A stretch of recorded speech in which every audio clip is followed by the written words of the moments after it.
பப்பட சம்மந்தி. சாப்பாட்டில் வெறும் அப்பளத்தை மட்டுமே சேர்த்து பிசைஞ்சு சாப்பிட்ற பழக்கம் நிறைய பேருக்கு இருக்கும். அப்படி வெறும் அப்பளத்தை மட்டும் சாப்பிடாம அதை இந்த பப்பட சம்மந்தியாக செஞ்சு ஆவி பறக்கிற சாப்பாட்டில் ஒரு ஸ்பூன் தேங்காய் கூடவே இந்த பப்பட சம்மந்தியும் சேர்த்து சாப்பிட்டு பாருங்கள். சொல்கிறதுக்கு வார்த்தையே இருக்காது. எப்படி செய்கிறதுன்னு பார்க்கலாமா? கேரளா பப்படம் 4 தேங்காய் எண்ணெயில் பொரிச்சு எடுத்துக்கலாம். அதே எண்ணெயில் வரமிளகாயும் சின்ன வெங்காயத்தையும் வணக்கி எடுத்து வச்சுக்கலாம்.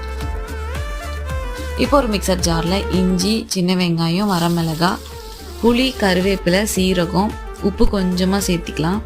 ஏன்னா பப்படத்துலேயே உப்பு இருக்கும். அதை நல்லா அரைச்சிட்டு கூடவே தேங்காயும் சேர்த்தி தண்ணியே சேர்க்காம நல்லா அரைச்சி எடுத்துக்கலாம். இதில் பொரிச்சு வச்ச பப்படத்தையும் சேர்த்தி நல்லா நொறுக்கி விட்டு பிசைஞ்சு விட்டு உருண்டை பிடிச்சா பப்பட சம்மந்தி ரெடி. சாப்பாட்டில் புதுசாக ஏதாவது ட்ரை பண்ணுறதுக்கே தயக்கப்படுறவங்க இதை ஒரு தடவை ட்ரை பண்ணி சாப்பிட்டு பாருங்கள். உங்களுக்கே ரொம்ப பிடிக்கும்.